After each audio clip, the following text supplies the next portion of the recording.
Hey guys, Peter here with Club 500. I'm super excited to welcome you to the very first virtual real estate meetup of our club right here in Orange County, California, or wherever you're joining us from. Very happy to have Bryan and Vivian Grosh from Long Beach, California here with us to share some of the successes and failures they've had in real estate investing over the years. Bryan and Vivian are both real estate investors and real estate agents in the area, so they have a lot of knowledge that they've acquired over the years, and they're ready to share that with you guys here.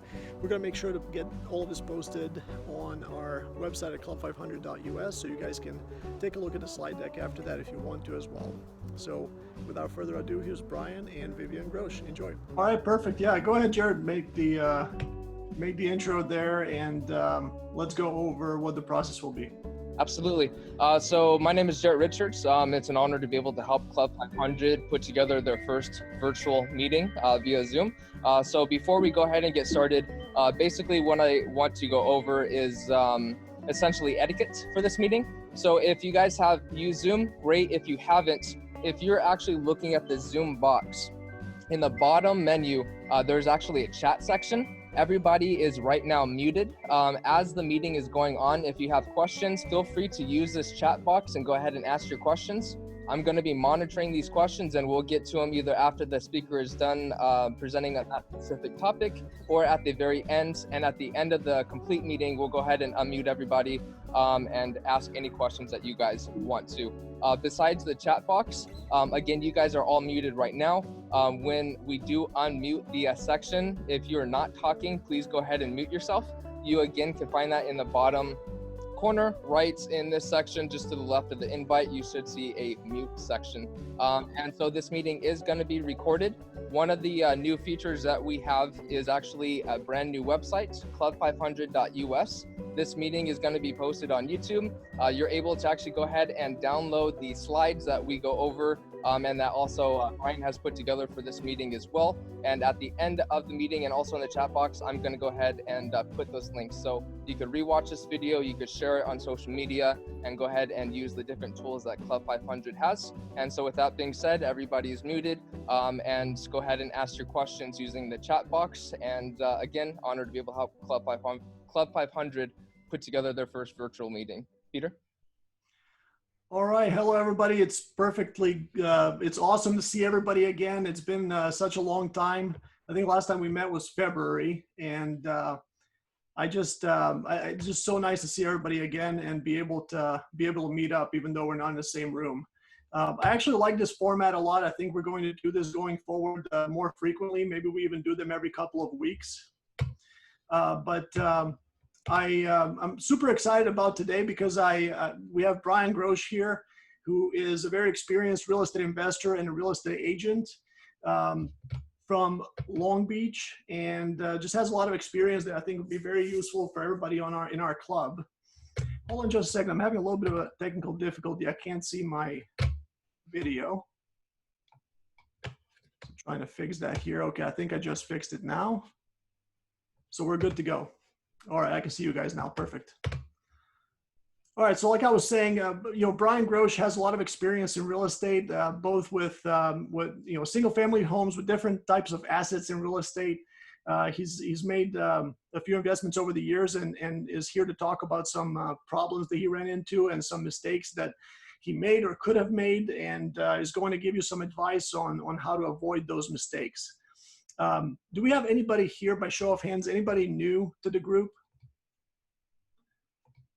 All right, so for anybody who's new to the group, I'm Peter. I'm your host. I founded Club 500 a couple of years ago because there was no meetups in the area that were meeting the kind of criteria that we're looking for, trying to make something really nice and educational and still keeping it free and useful for everybody. So hopefully with our new website, we're able to do that even more and keep everybody connected even more. Like Jared mentioned, we're going to be taping all of our meetups going forward.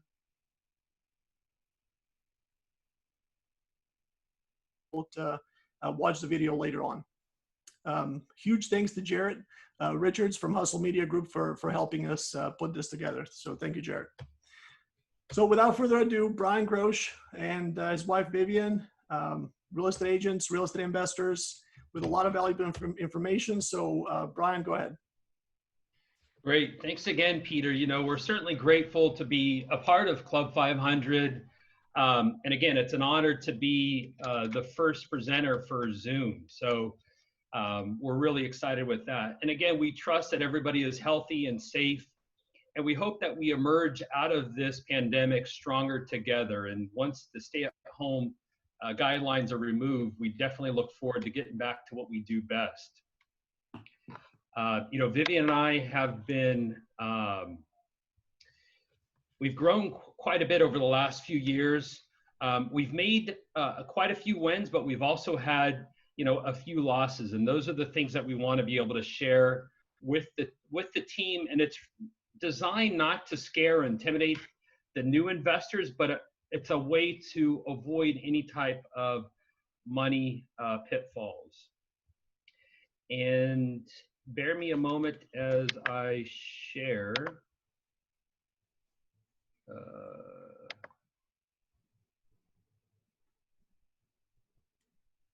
see, one moment here as I share the screen.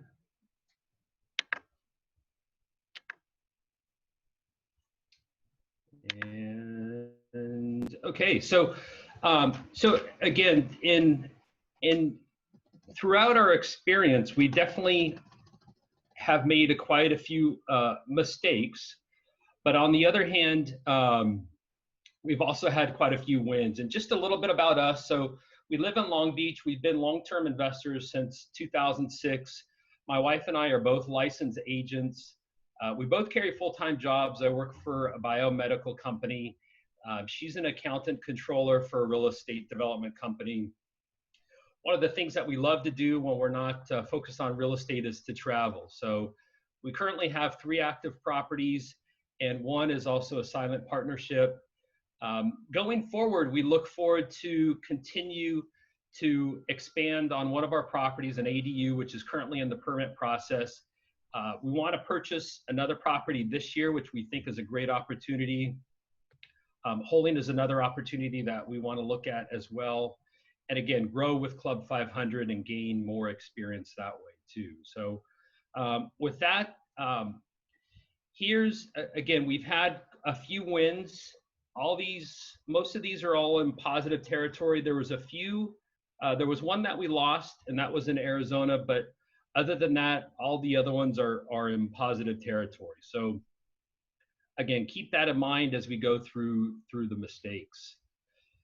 In 2010, we realized that location was important. So we discovered that renters want low crime neighborhoods. They want strong school rating areas.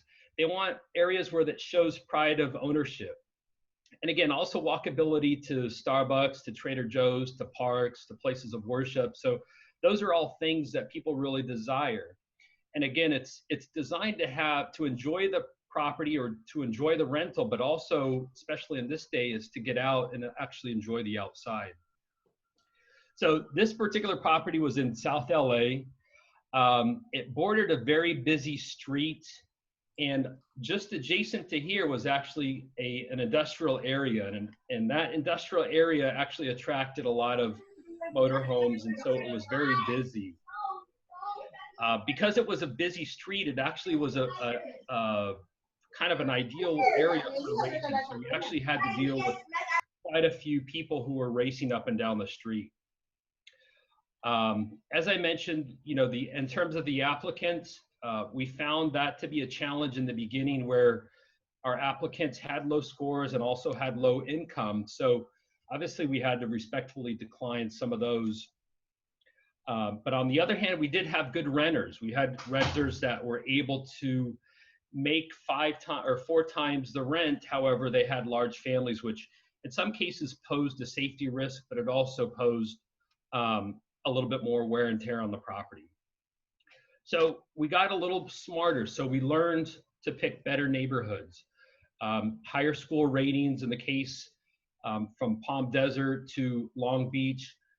And when you're in these particular areas, it attracts a higher demographic.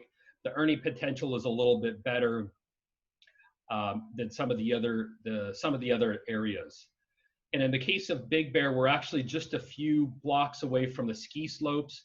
So in that case, you have the ski slopes, plus you have the golf course, which makes it, again, an ideal area for people to be able to travel.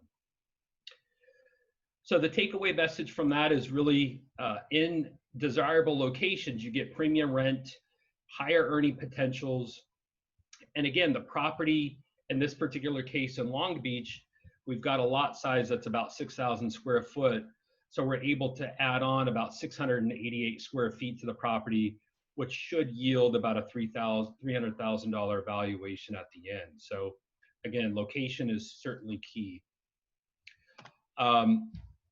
Next mistake that we really made was not screening tenants thoroughly.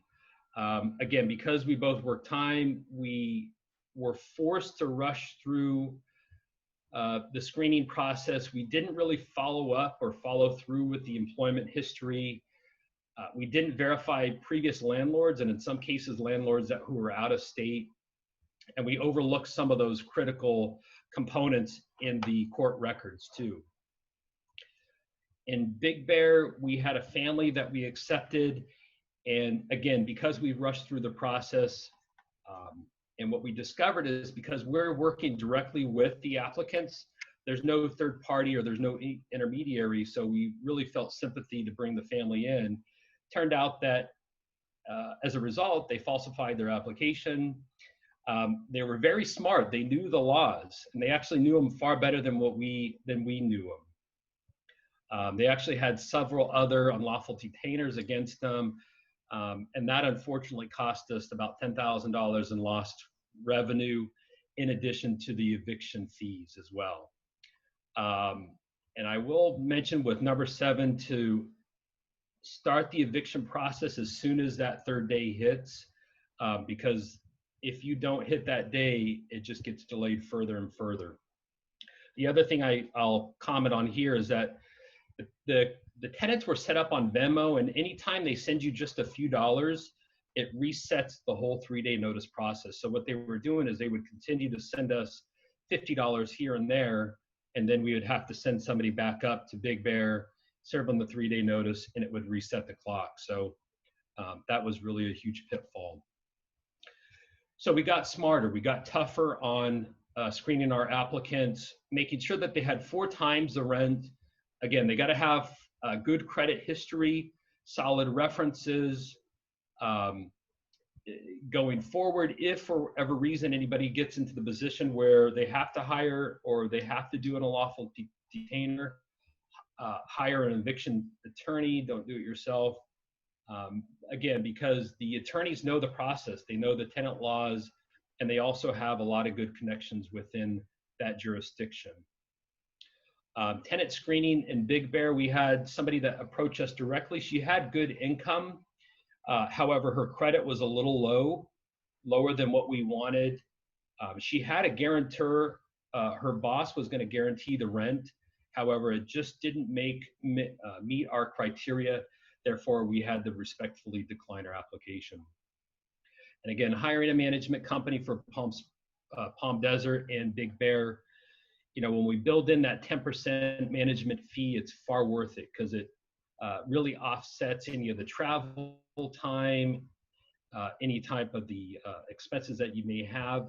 The other benefit is that the management company knows a lot of the vendors within that area. And a lot of times they have really good potential tenants that are already lined up that they pooled together. The next mistake that we made is, again, we're excited about buying and getting into a property. However, we just didn't have a team to go in there and do what we needed to do. So the team of specialists is really designed to get the property ready, get it rented, because you want to quickly turn it over so that way you can start generating those rents. We failed to reach out to professionals. We weren't a part of the Club 500 yet. We should have been. And again, thinking that we can do it all on our own. So again, we got a little bit smarter from Big Bear and Palm Springs. So we so the case in point with Big Bear, we actually hired a handyman just before we had gone on vacation. we thought that the scope of work was very clear, but it turned out while we were away and while we were gone, the scope got bigger and bigger, and it turned out that he wanted more and more money. And in the end, we had to redo the work again. We also tried to GC our own light renovation, and that's the photos that you see in the upper right, which is our Big Bear property that we still have. But again, because we wanted to do it ourselves, we ended up resorting to Tackle and Craigslist, and it turned out to be a lot longer than what we thought. In Palm Desert, we had a bit of a leak, and so again, we did it ourselves, and we didn't have a team at the time. So we settled for a tile installer who we trusted, but again, because we had to do this in a hurry, we ended up paying a premium for that install. We didn't have a crew to bring and make some of the other repairs. So again, we had to bring people out from LA to make those repairs. We had gardeners set up to do some work, but again, we paid them without getting any type of work done. So not having a solid team ahead of even putting in the offer was a mistake that we made. So really, again, going forward and learning from that experience, we learned to hire a management company. And again, the value of this is that they know the areas, they know the vendors, and in some cases, the costs are a little bit more streamlined. They have maybe better costs or better cost deals than we would from an investor directly. Learn how to hire contractors because they know the laws. And in some cases, especially in like Long Beach, the contractors deal with the permitting processes quite a bit. So they really will be able to streamline a lot of those permits really far better than what we would do. So again, the contractors are definitely a great liaison too. And again, Club 500 is a great source to network. Facebook neighborhoods, the neighborhood groups. In some cases, we've gone to Home Depot. There's a lot of contractors that are there. And even we've gone to construction sites and asked them, you know, hey, can you take a look at something, or can I get your contact info? And that way you can kind of brainstorm with them and discuss some of your challenges with them. This is something that, you know, we may be considered, the situation that we're in now may be part of our exit strategy. You know, having multiple exit strategies is something that we didn't do. And this is something that you can build into your numbers. So in Big Bear, our numbers, when I say our numbers, you know, we wanted to basically do our due diligence and figure out what the cost is of the property versus what our income would be. So our expectations for Big Bear was $20,000 a year in rental income. We averaged actually about $500 a month, which turns out to be more like $6,000. So it was less than 50% of expectation.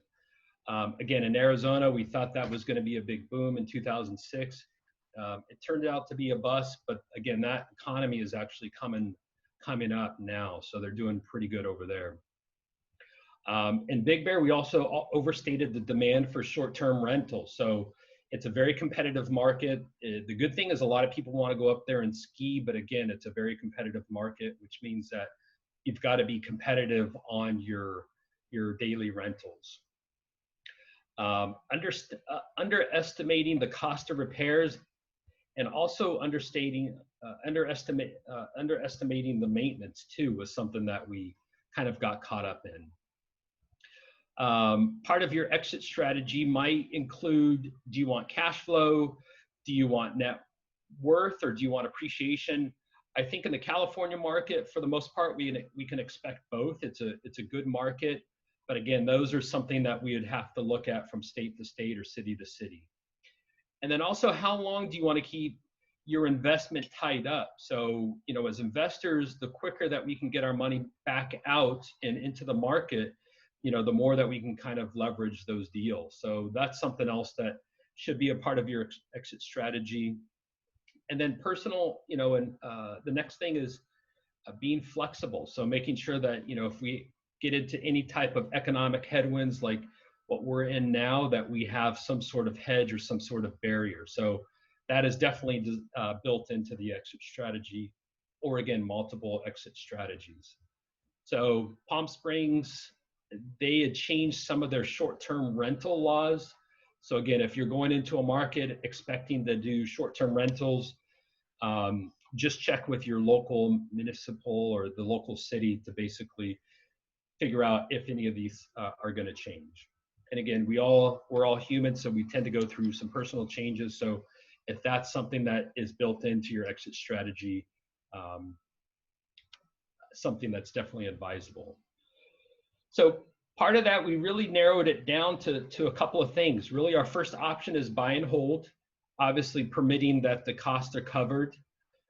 Second option is short-term rental, again, provided that the city allows for it. VRBO or Airbnb are usually really good. Those are preferred platforms to be able to market your property.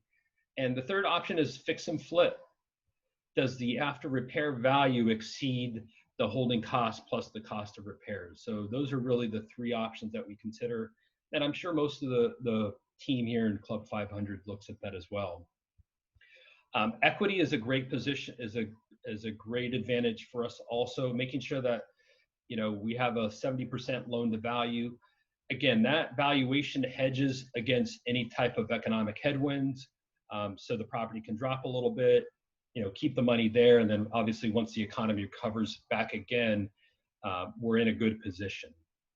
20% is also something that we do, again, to minimize any type of mortgage insurance premium. And again, that's a way to cut cost and also reduce your margins too. So we found that finding and hiring good talent is a huge challenge in this market. So once you can find, you know, somebody who's really good, whether it's a handyman, you know, use a handyman a lot, a plumber, keep those guys on your list and within your team.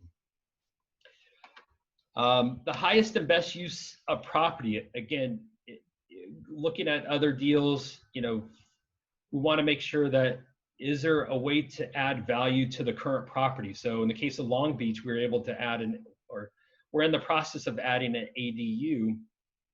Again, which makes sense because it's a 1,500 square foot property on a 4,000 square foot lot. So planning and zoning will allow for that. And in most cases, California allows for ADUs. But one thing we did learn going forward is to make sure to start the permit process sooner. And these are the plans on the right side. You know, again, these are bigger projects. You're gonna put in a little bit more investment. But again, when you put in 150 or 200,000 for an investment and it's valued at 288, those are something that we'll have to determine if it's a good deal or not. But you want to make sure that you're in positive territory. So self-managing, and that was a result of not hiring a management company. Again, screening tenants, identifying repairs in a timely manner, and processing evictions In Long Beach, you know, again, we learned to get into a neighborhood, a different neighborhood, a better neighborhood. And the challenge is we had so many applicants. We had almost 100 applicants. So those are very timely to go through and call and follow up. And again, it ties up our time doing screening where we can really utilize our time a little bit better in evaluating deals or investing. Again, maintenance and repairs were not being identified routinely. So with a management company, they'll usually go through and check the property 3 to 4 times a year, making sure that all the fixtures are tight, making sure that there's no leaks, that the property is in good order. It's also safe. And in South LA, there was a area that we developed a leak back here and water got in basically underneath the laminate floor. Some of that floor had to be removed and obviously reinstalled, but having a management company could have caught that as well. And again, a management company would also assist with evictions as well. So not having that was a mistake, and we learned. So we figured building in a 10% budget for our projects. That way, again, if we needed somebody to fix a toilet or to take care of the tenants at an odd time, that would be well worth it. And when you consider 10% of 2,000, which is usually our average cost, $200 would far outweigh the travel cost or your cost of time.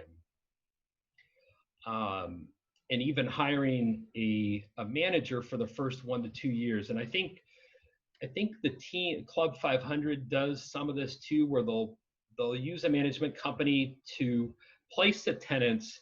And once you're comfortable with the tenants, you figure out all the kinks, everybody is in harmony and they enjoy the property. Then, if you decide to continue with the property management company, feel free to do so. If not, you can gradually wean them off rather, and then take over that management yourself. And it's usually pretty easy.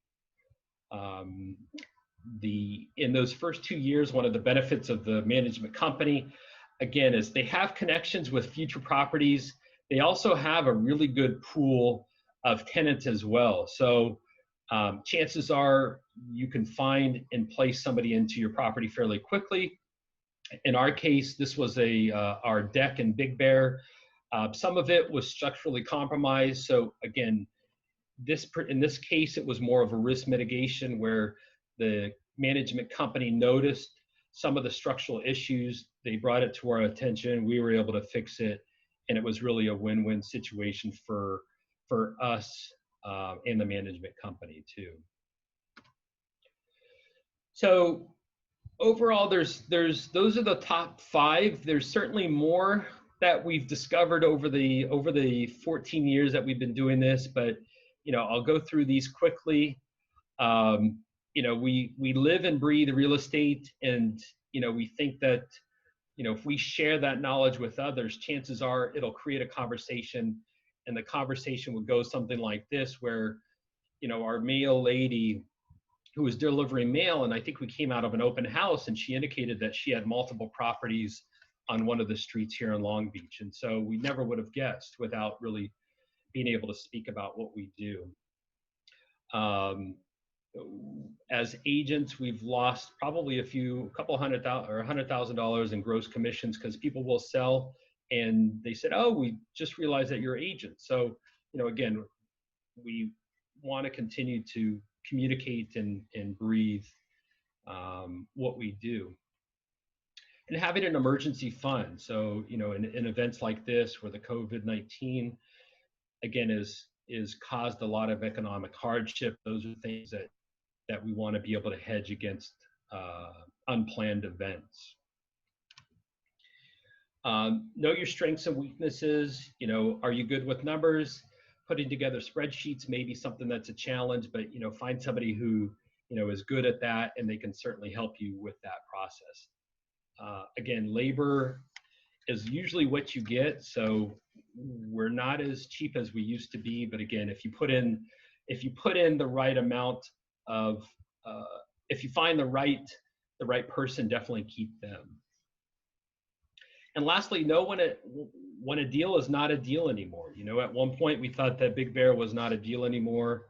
We could have sold it. We did not, because there's some potential with upgrading. We can add another bedroom, we can add another bathroom, and that will that'll convert the property into a 3-2, which should add a little bit more value to it. So again, we've gone through quite a bit, and hopefully everybody is still excited to get through this pandemic and get back into investing. But again, it's designed not to intimidate, but really more to guide you into how to avoid these types of issues. So, continue to look at those good locations, screen your tenants thoroughly. Try not to do everything yourself. When going into a property, have multiple backup plans. And again, hire professionals. And again, most importantly, have fun, because at the end of the day, if we didn't have fun, we probably would have given up at the first or second property. So it's a great way to reach your financial independence through real estate. And again, thank you, Peter, for being able to put this on. I mean, we're grateful for Club 500 and what they've been able to do. And we're excited to have this country back open again. Thank you, Bryan. That's awesome. That was a really good presentation. I like actually in your PowerPoint, I like how detailed it was, and you still got through it in the right amount of time. But it'll be really nice because now that we're recording all of our meetings, we are going to be posting this content on the website, maybe even on our Facebook page, we'll see.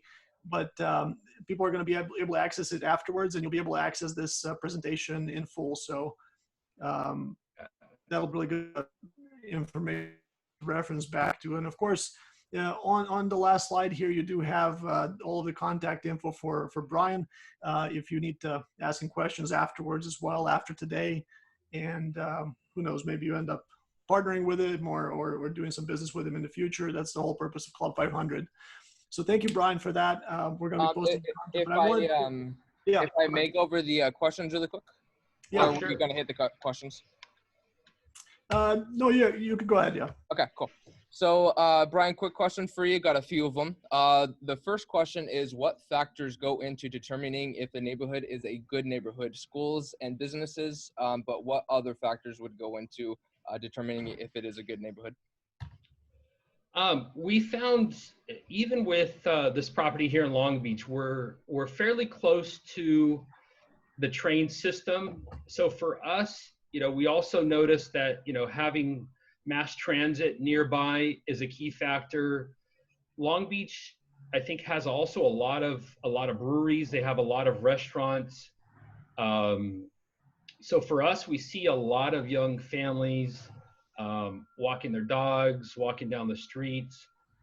So I think between mass transit, and again, I think it's the food, it's the entertainment that people also enjoy. So they don't have to go very far. And I think as investors, we look at things in a cost-efficient manner. So if you can just go a few blocks to enjoy a meal and hop on a train, go to the ballpark, go to work, I think those are also ideal factors.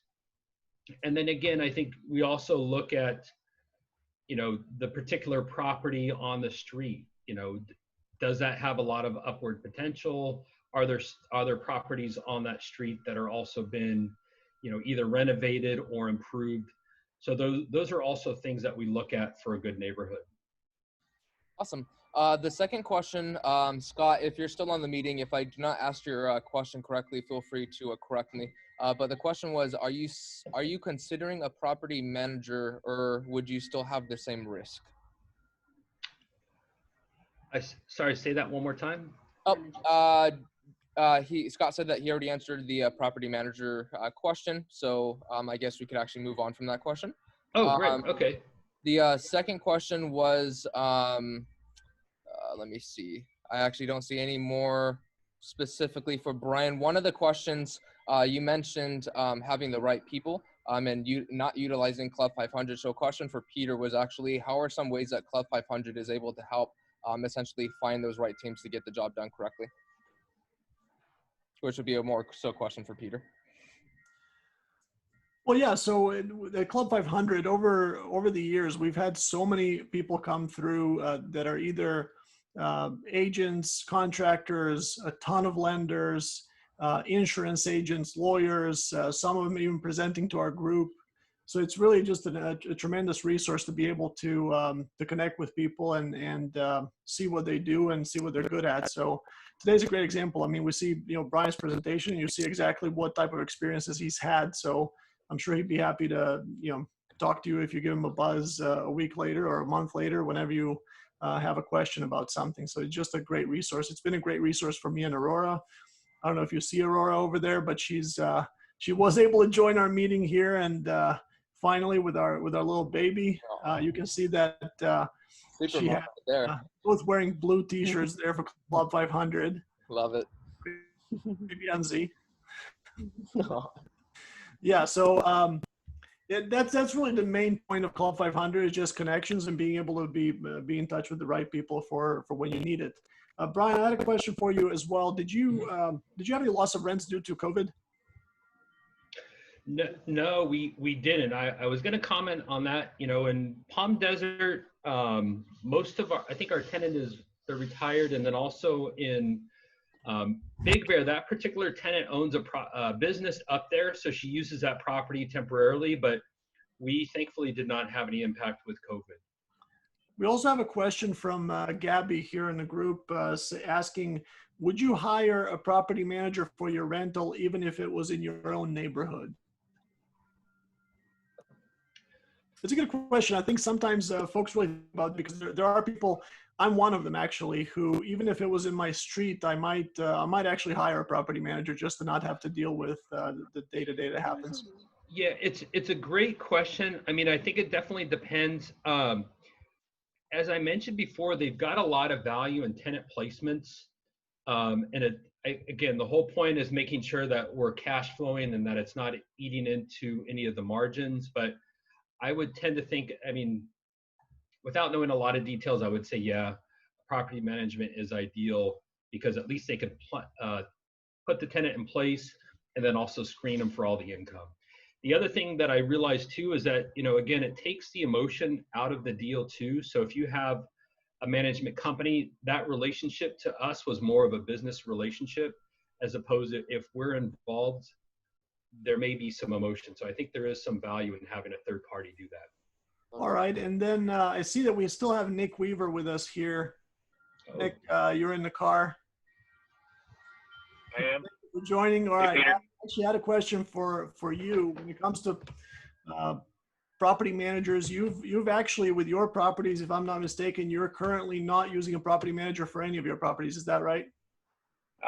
Yeah, well, I have 3 properties left that I've started with the property manager when I first got into the business, and I kept those properties because more of a good faith, because it's the same tenants since it started.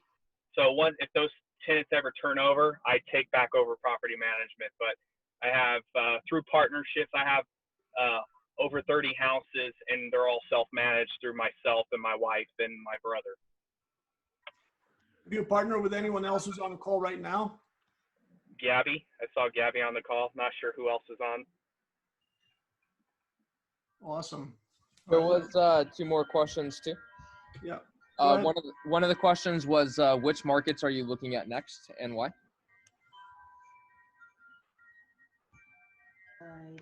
Is that I'm okay? Did you hear the question? Okay. I did, yeah.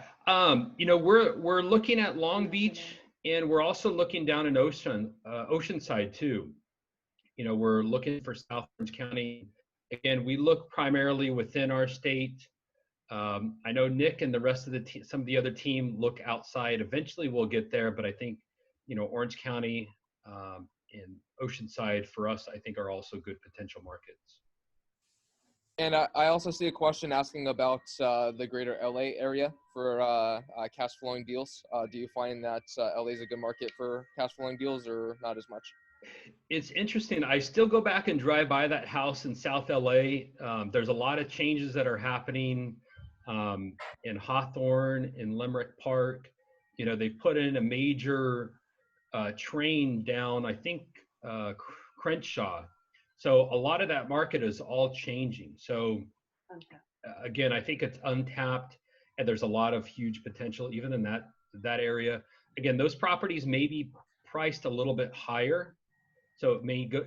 You may need a little bit more capital to get in, but again, I think those would be areas that are good too. South LA. It's so interesting how the areas are so different. You know, there's 400 metropolitan statistical areas in the U.S. and so there's basically 400 real estate markets, if you will, and it's incredible how in L.A. a train makes all the difference. It's a win or lose, a train or no train, and you know, whereas in Georgia or Indiana, it completely would not matter. One of the agree. Oh, I'm sorry. Go ahead. Go ahead, Bryan. I was just gonna comment on, you know, when you look at the freeways and there's nobody commuting on the freeways, and you know, as we get back to work, those freeways are just going to be clustered. And I think, you know, people are looking more now for a balance of life. And when you have to spend 2 or 3 hours on the freeway commuting on the 405, you know, the next alternative, which is great. I think LA is doing a great job of putting in trains, but you know, I think now people are going to look at mass transit to get to where they got to go.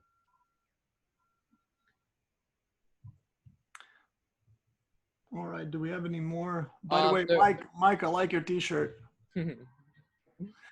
Rocking it. There was one question that was essentially, do you have an LLC per property? Not yet, That would be a question for my wife, who's the accountant. We're in the process. Oh, there she is. Hello, hello. I'm the producer / wife. I'll let her speak.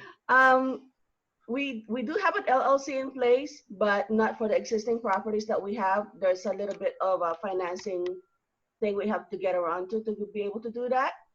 But for our future properties, correct, we will be putting it into those LLCs. All right. Coming back up. Were you talking about the due on sale clause when you mentioned the financing in regards to the LLC?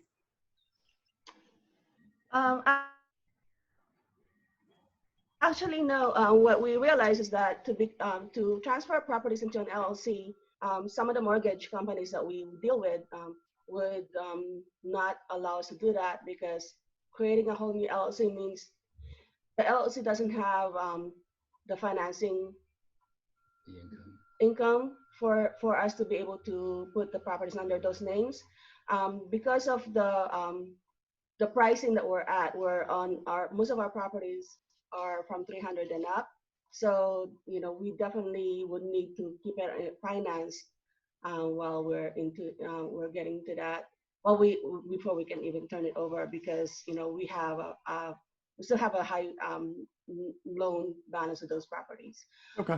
But in the future, we definitely would want to get into putting our future properties into LLCs, and we can get around the financing there by probably opening up to hard money financing. And would you also try to find a way to generate income into the LLC that we have, so that we have a history, and that will take some time for that to be implemented. But yes, our future properties will be on LLCs. I find it very hard. Yeah, thank you for that. I find it very hard to show any income in the LLC, really, because of depreciation. Because all of your rent ends up getting eaten up by depreciation, at least on paper. So you end up showing zero income for tax purposes from real estate. Exactly. Yeah.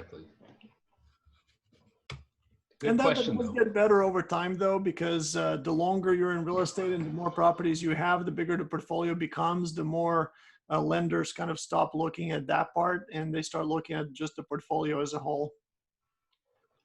Good to know. Yeah. And another way, I also want to piggyback to the LLC question. If you really want to own a property under LLC, I work for a real estate developer, and we do a lot of syndication. And you can syndicate, and syndicating would require you to only put in so little amount of money personally, but then you're going to be grouped with a bunch of other people, and all those little 10,000, 1,000, whatever money you want to put in, that's a way for you to form an LLC and be able to purchase property that way on a higher loan to value scale. So that's another option if you really want to buy a property under LLC on the get-go. Yeah. Okay, and this might be a different school of thought, or maybe, I don't know if it's more risky or not, but so for my properties, I bought all of them in my name for the loan purposes, and then after that, I would just transfer them into the LLC. I've never really worked with a lender on that. I would just transfer them into the LLC. Now, obviously, the concern is what you were mentioning before, is the due on sale clause, which means that if you transfer the title of the property into a different legal entity, that the lender technically has the right to call the loan due. In my case, I'm not really concerned about it as much, because for the lender, that loan, that's a liability for us. That loan for them is an asset. So as long as you're paying into that loan and the loan is performing for them it's a performing asset. So they don't really have a huge incentive to do that. So it might be a little bit more risky that way. So there's two schools of thought on it, I guess, and the different risk tolerances. So I think it's important to know both sides. Good point. All right, let's see. I don't see any more questions. If there are any more questions, be sure to go ahead and ask. I'll go ahead and give it a few more seconds. If not, I'm gonna go ahead and take over the screen share again. Yeah, Nick, do you currently have any other deals in the pipeline? Can you hear me? Yes. Okay. Yeah, I'm working on a couple rehabs in Montgomery right now. As you recall, right before COVID hit, we were, going to take a trip out to Montgomery with a group of investors. I've rescheduled that trip to the end of June, so I'm heading out there with a handful of investors on June 24th through June 28th, and we'll be hitting the pavement hard, looking for more investment properties in the Montgomery market. So I'm always looking. Basically out of state, it just for my strategy, it's worked well for cash flow, and I think there are definitely a lot of positives to working within the state, but to hit that 1% roll or going above and beyond that, the purchase to rent ratio, it's almost impossible to do in California. Maybe in a couple years that might be different coming into a recession, but we'll see. Awesome. Does anyone else have any questions at all for Bryan or anybody? All right, go ahead, Jarrett. Okay. Let me go ahead and put this here. The one thing I will send this in the group chat right now. Let me go ahead and do this. Sorry, guys. Hold on one second. Okay, so I'm gonna put this link in the group chat, but this entire Zoom meeting is gonna be recorded, shared. You could actually go ahead and click the download the slides. This is from the ones that we shared. And then if you actually want the guest speaker notes, the ones that Bryan presented, you could actually go ahead and download them right here. And then this video will be posted tonight or tomorrow morning at the very latest. But that's just on the website. And even with the tools, if you go to club500.us, about and down to investing tools, they have all of the different tools from cash flow analysis to all of these different things that you could just download right on the website. And if you are looking to essentially contact Club 500 for help, opportunities, etc., you could actually go ahead and click this guy, which will just pop up a form, and we'll go ahead and get in contact with you, or Club 500 will go ahead and get in contact with you. So be sure to check out the websites. I will make sure that I send this link in the group chat right now for you guys to be able to go and check out. And other than that, so I'm going to go ahead and pop up the slide one more time. And Peter, if you want to go ahead and close this out. We have this guy too, if you want to go over him, Peter, but yeah, there's actually another one in front of that for Alex's lemonade stand. Yes. Can you go back to that slide? So as I've mentioned before, guys, we're very proud to be partnering with Alex's lemonade stand. It's a childhood cancer foundation, and just a little bit outdated. That's about it's about $1,800 that we've raised so far for that organization, and we'll continue doing that, and we're going to incorporate that into our website. I definitely encourage everybody to go to club500.us and check out the website and the different features on there. We actually have a couple more sections coming up in the future. We're going to record also our webinars that we'll do, as well as we're going to add a deal section in there. As you guys know, on our Facebook page, we don't allow any deals to be posted. On the website, we are going to have some deals posted. It really depends on what it is, and make sure it's not something that we would not approve at the club. And yeah, check it out, take a look. Hopefully everybody finds something useful on there. That's all I had for you guys. If anyone has any questions, ask them now. And if not, I will see you again in a couple of weeks. We'll make sure we get everything posted. All right. We did have one more question, actually, if we want to hit it. Two more questions just came in, if we want to hit it. One of the questions was, when you transfer a property into an LLC, does it involve the title and also the loan? If I read that question correctly. I think we did kind of answer that question a little bit when we were talking about the due on sale clause. So when transferring property into the LLC, you're only involving the title. In order to involve the loan, you would have to have a lender approve that, and that's nearly impossible unless you have a lot of income that you can show for the LLC, and you would have to basically, it would be almost as a refinance. And Omar, again, this video is going to be reposted on the group chat. If you see that link, club500.us/meeting videos, that the video is going to be reposted there, so you can actually go ahead and check out the section that we talked about that more in depth. And then also the next question was for Nick, actually. If Nick is still, yes, he is. Is a Montgomery trip posted on the website or a separate listing? And if you did want it on the website, if Nick, if you want to send that information, we could add it for sure. We are going to go ahead. We are going to add that to the website. And for you guys who don't know, Nick is actually running Club 500 Temecula and Club 500 San Diego as well. Yeah, and I have meetups coming up, Peter. I believe the second week of June and the third week of June on the Wednesday evening, and it would be awesome if we can set those up as Zoom meetups as well. So I'll coordinate that with you and Jarrett. Yep.